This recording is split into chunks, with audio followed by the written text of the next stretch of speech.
Okay. I was not aware that I was going to be covering this today. I did not want the Beyond Good and Evil soundtrack playing in the background, actually. There's a lot of other things I could have playing in the background besides that at the moment. But, so, apparently there's this thread that I was introduced to in the strangest of ways. I'll introduce you guys to it the same way that I was introduced to it. This is also an excuse for me to play this clip for chat again. But, yeah, we're just gonna do it, just... You can't catch me! I'm the fastest thing alive! I was thinking about why so many in the radical left participate in speed running. Huh? The reason is the left's lack of work ethic. What? Go fast rather than do it right, and in a Petersonian sense... Petersonian? To elevate alternative sexual archetypes in the marketplace. Fastest hedgehog. Shadow, what the fuck are you talking about? You're a beta male, Sonic. You can't catch me! Alright, so we're not going to play any more of that. This was definitely just an excuse for me to play that clip again, because I have an unhealthy obsession. Not with that. That is music in the background. That is quite loud music in the background. But no. I have a very unhealthy obsession with that clip now, and I didn't know that it was from an entire thread. But that clip is courtesy of Turbojet, I believe, on Twitter. Now, before we actually get into the context for that clip, let's go ahead and get into the fan art section very quickly. I'm taking up a lot of your guys' time. But this one is from Aesthetically Saru, and they said they did a pixel art of Suris. And so they did. I do have to say, though, I hadn't realized how hard it would be to put my eyes in close proximity to things now, because brown hair with brown eyes, it is through this pixel art that I can see where the mistakes in my design have been made. But thank you very much for the pixel art, Aesthetically Saru. It looks freaking wonderful. I love pixel art. Jamie Lynn, thank you for the 10 bits. It's a cool-looking hat. It is a cool-looking hat. I like the hat. Okay. Okay, let's go ahead and roll the intro. And now that we're done with that, let's go ahead and take a look at this dude named Conrad Golden. I guess we'll go ahead and do our own form of voice acting for this here. I was thinking about why so many in the radical left participate in speed running. The reason is the left's lack of work ethic. Go fast rather than do it right. And in a Petersonian sense, to elevate alternative sexual archetypes in the marketplace. Fastest Mario. Alright, so, first of all, how the fuck is Mario a sexual archetype? When the fuck did we get here? What timeline are we in? How did we manage to get to this stage of late-stage capitalism? And this is the first of 14 tweets! Why? I don't know what else is in this thread. I don't know what else lies beyond the void. Also, Conrad, do you know the amount of work that goes into speedrunning? Like, holy fucking shit. If you get even a pixel wrong in your movements, you're basically screwed for the entirety of a run. And on games that last several hours, even when you're speedrunning, that fucks everything up repeatedly. It takes hundreds of hours. It takes infinitely more work to speedrun a game than it does to beat a game normally the first time. Just... oh my god. Fucking hell, Conrad. I also hadn't realized how long or how loud the Mario RPG soundtrack would be in the background. Sorry about that, guys. Continuing on with Conrad's tweet. Obviously, there are exceptions to this, and some people more on the center or right also speedrun. However, they more than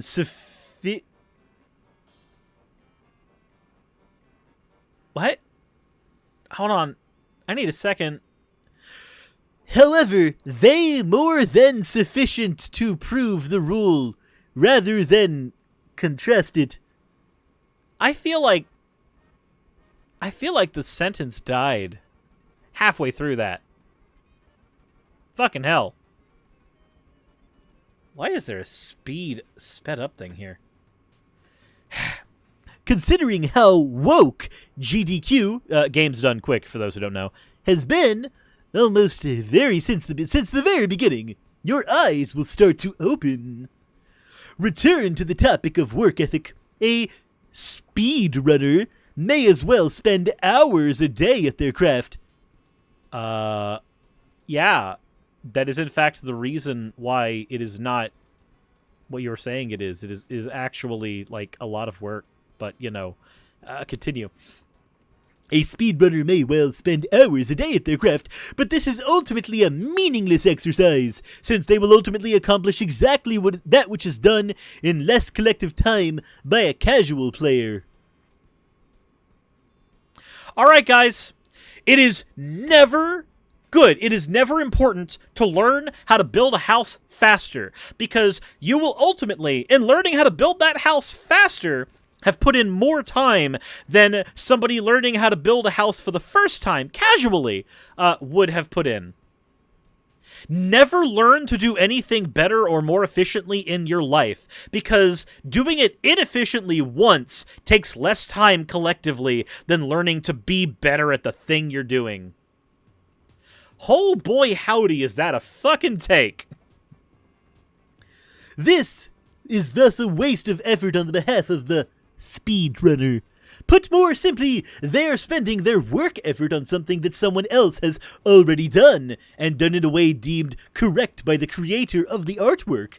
Why do they do this? Because it's a hobby? Because people have hobbies? Like, okay, look, it took me forever to learn how to mod a Nexus Pro.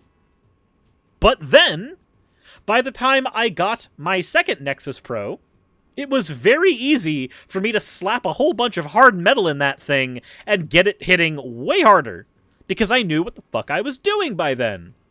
I knew exactly what I was doing by then. I don't understand. Not to mention, there is the aspect of speedrunning that people who are watching you play, you are an entertainer to them, because you are demonstrating a skill. You can argue that that skill is ultimately useless. Bitch, we all go to the same place when we die. The mushrooms literally lick our toes as we decompose in the ground. None of this ultimately matters. None of this.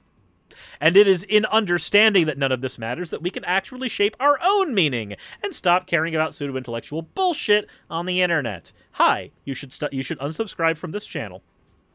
But the point is, at the end of the day, yes, they're spending their work effort on something that somebody's already done. But again, if you apply this to literally anything else, the argument breaks down into never learn to do anything efficiently ever in life ever, because people have already done it inefficiently once faster than you have taken to collectively learn how to do it efficiently.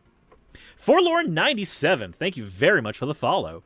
Continuing on. The answer is quite obvious if you think about it. That Conrad Golden is a golden example of a fucking idiot.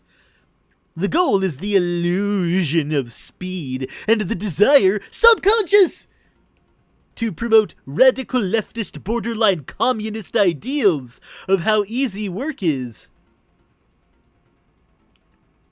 Everyone always says that speed runs look easy. That is part of the aesthetic. What? What? No, seriously, what? In my earlier days, this is where I would take a Nerf gun and fire it at myself, because the pain of that would be infinitely better than tolerating any more of this. Instead, I will just take a drink of what is probably soda, but for all you know is Catboy milk. So, watching anybody do something that they are skilled at is actually promoting communism.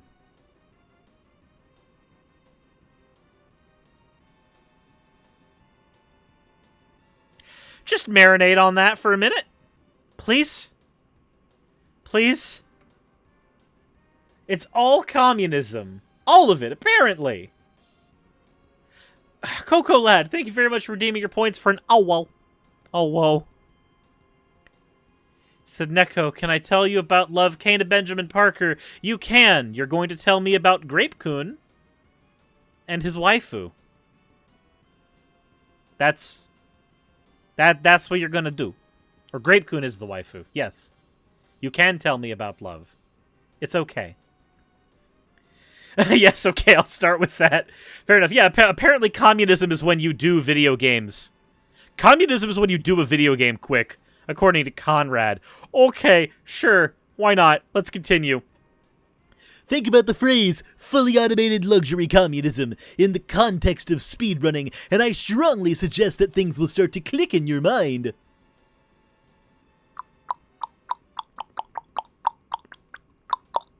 Nope, doesn't compute. I even tried doing a whole, like, freaking secondary cosplay of Ugandan Knuckles, and I still, through that language and medium, could not get my brain to compute the things that were coming out of your mouth. Or I guess out of your fingers. It's on Twitter. Why not? Whatever. What happened? What happens to the individual in this? Individual accomplishment in speedrunning is simply waiting for another person to steal your techniques in order to defeat you. Wait!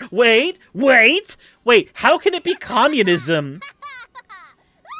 How can it be communism if we are waiting for someone to come and steal it? Isn't that like yanking a patent out from someone? Isn't that more of an aspect of capitalism? What? Socialism and communism is when the government and people play video games. And when they play a lot of video games, it's super communism. Anonymous Gifter, thank you for giving out a tier 1 sub. Your name 110% precedes you. Where is something like intellectual property or patent in this necessary communitarian process? Nowhere.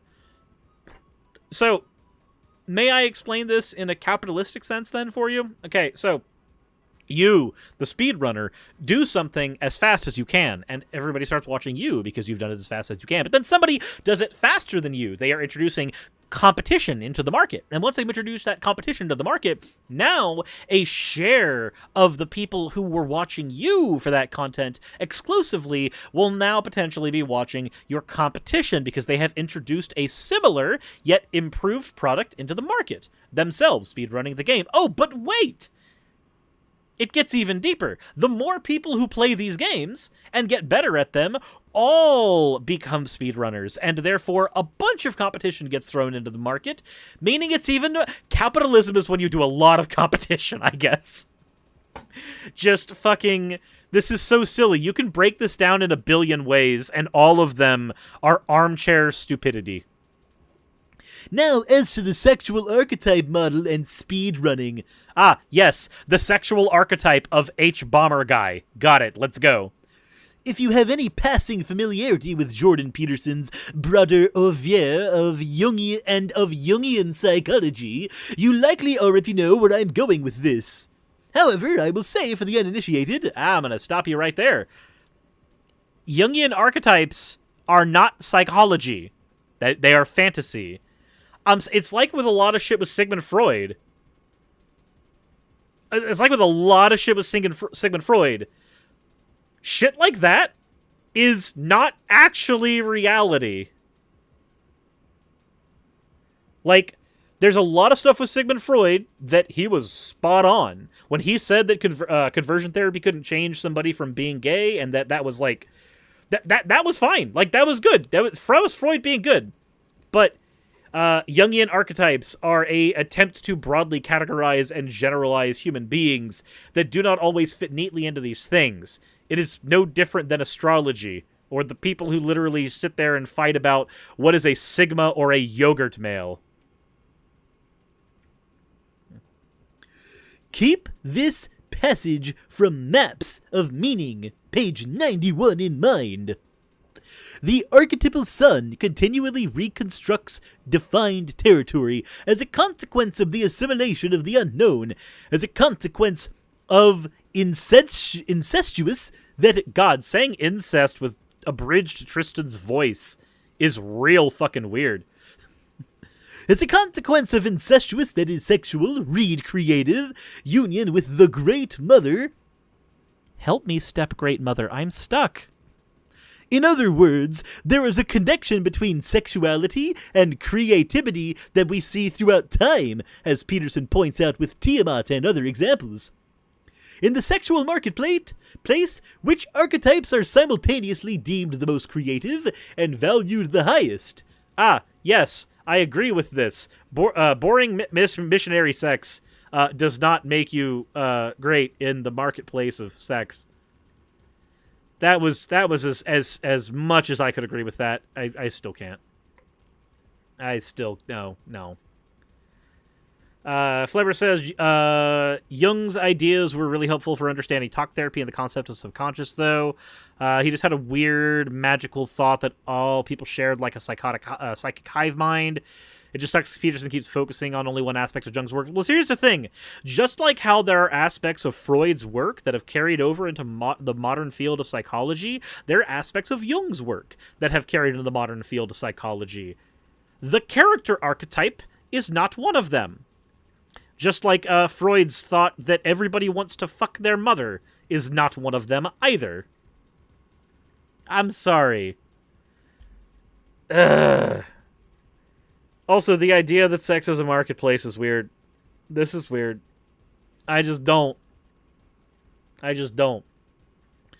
answer is obviously entrepreneurs like Elon Musk and others. Wait, how did we get from sex and speedrunning to Elon Musk? He has nothing to do with either of those things as far as I know, and I'd like him far away from both of those things. Forever.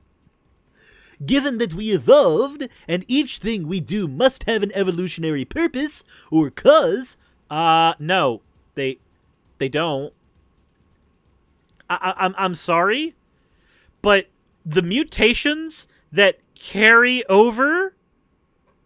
The mutations that we have that carry over into later generations that change our fucking allele frequencies, that allow the concept of evolution to go and do its shit, they do not all have to have a purpose. Things increase or decrease the likelihood that we will actually be able to pass on our genes, and they're not always completely purposeful. Probability's weird, bruh. Let's fucking go. The field that just makes shit up and claims it's science.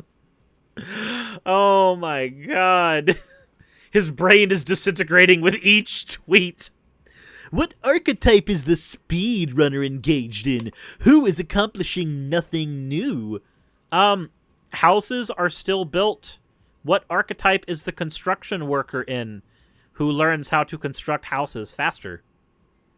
What archetype is the plumber in, who learns how to do his job faster? These are all the same thing. It is literally just learning how to do a job and or hobby more efficiently. Like, I looked back at my old content, and to reply to a tweet thread like this on a live stream used to take me 3 hours. Now, 20 to 30 minutes. 40 if I'm having a bad day. Point is, we all get better and more efficient at what we do, and many times, that efficiency is what allows us to do our jobs. But, you know, let's see what archetype the speedrunner's in. Let's see what he's got. They're aiming to make a new sexual archetype based upon speed, rather than doing things right. Ah, yes, cooming faster instead of making your partner coom first. They refuse ownership of what few innovations they can provide to their own scene, denying creativity within their very own sexual archetype.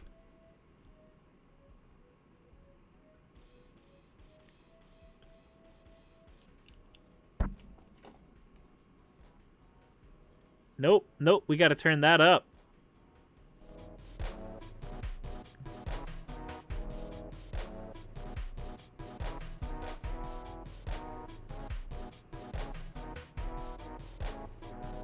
That's how I feel right now. Thank you so much, Mario RPG soundtrack.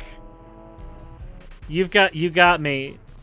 When nobody else got me, the Mario RPG soundtrack got me. This music is my emotional state right now. I am defeated, broken, and I just feel like I want to enliven. Okay. So, You're not denying other people's creativity when you share their ideas. Please, let me fucking explain this as a Magic the Gathering player, okay? Or a player for any card game that I've bet in, but let's talk with Magic, okay? So, if I come in with an archetype, right?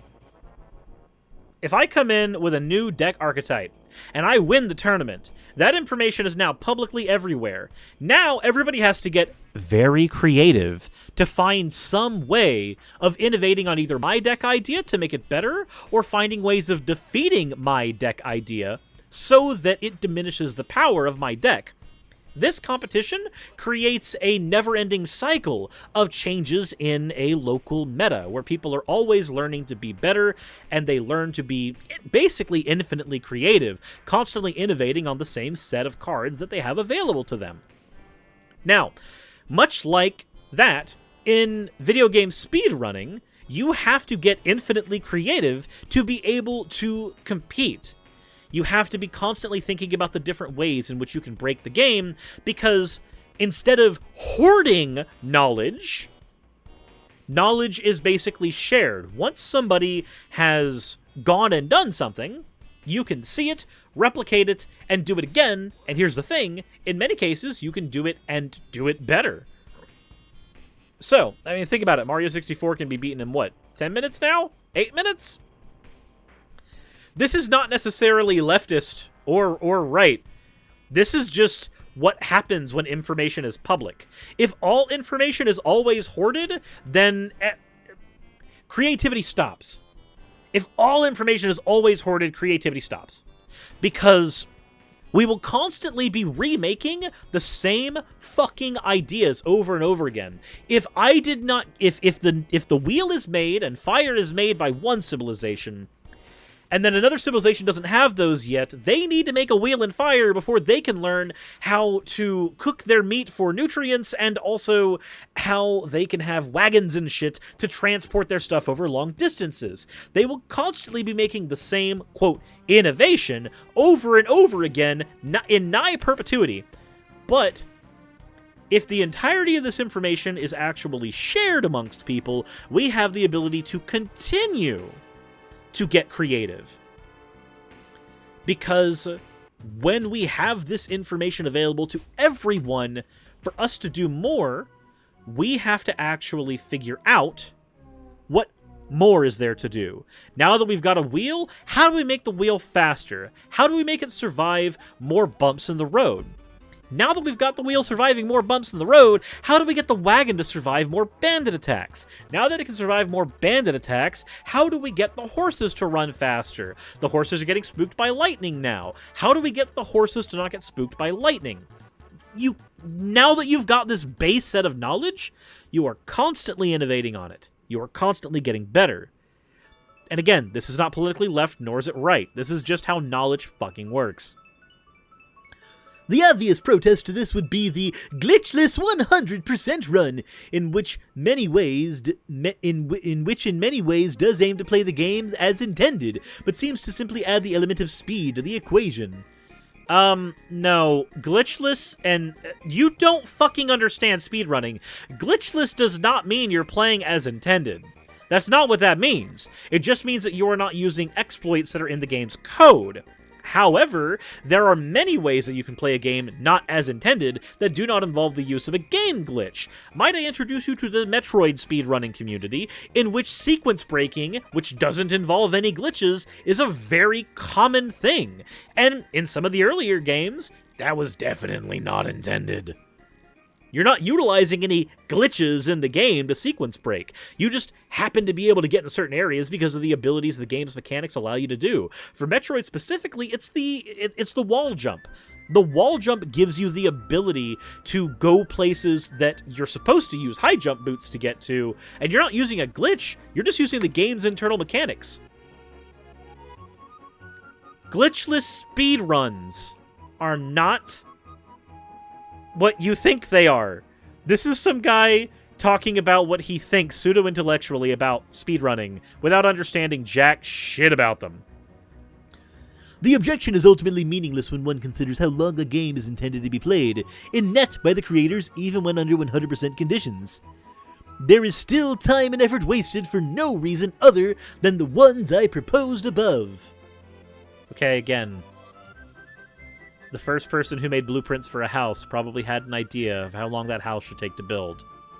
But if 30 people are innovating on that blueprint for that house, it will probably be faster and more sturdy by the time they're done. The original intention, largely, is a non-factor. By now, I am sure that I have bothered a number of you and rustled quite a few of your feathers. I'm not saying that speedrunning is bad, but rather That I don't fucking understand how it works. Thinking about the topic philosophically, there are dangerous elements within it. Ooh, that is all. So, he has an addendum, but we're going to talk for a second. Me, you, this sushi, and the Catboy milk. We're going to have a conversation in the middle of this Halloween-y spooky dungeon chamber from Ocarina of Time, which you totally can speedrun with a Deku stick, okay? Okay. What the fuck? This is the epitome of trying so desperately to sound smart and just not. You don't sound smart when you do this. When you wax philosophical about this stuff, you just demonstrate that you don't know what the fuck you're talking about. Like, literally, the whole reason that the Sonic and Shadow thing that was voiced earlier resonated with me was because it sounded absurd. Now I know that it's literally somebody legitimately fucking doing that. But let's see here. Dude has a follow-up. Do I care about the follow-up? Sure thing. Let's take a look here. Oh my, I wake up from a nap to a huge amount of triggered leftists in my notifications. Everybody who disagrees with me is a triggered snowflake. This and the Apache helicopter joke. That's all they have sometimes.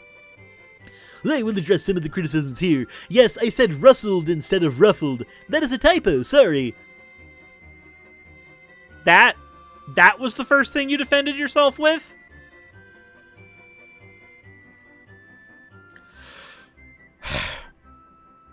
Okay, sure, why not?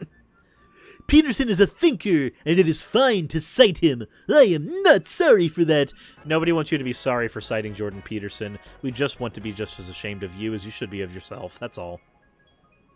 3. Yes, the critique also applies to physical sports. They are also nonsensical, but also not adding a new sexual archetype into the world. Sexual archetypes are socially constructed. There is definitely a sexual archetype around the fucking sports jock. But go on! The fetish section of Pornhub's got you, my guy! It has already been introduced and is already negative. The sports star. The sports star was not added when physical sports became a thing? The sports star archetype was already there? Really? Really? Okay.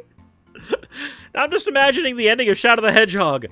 Sexual archetype, sports star.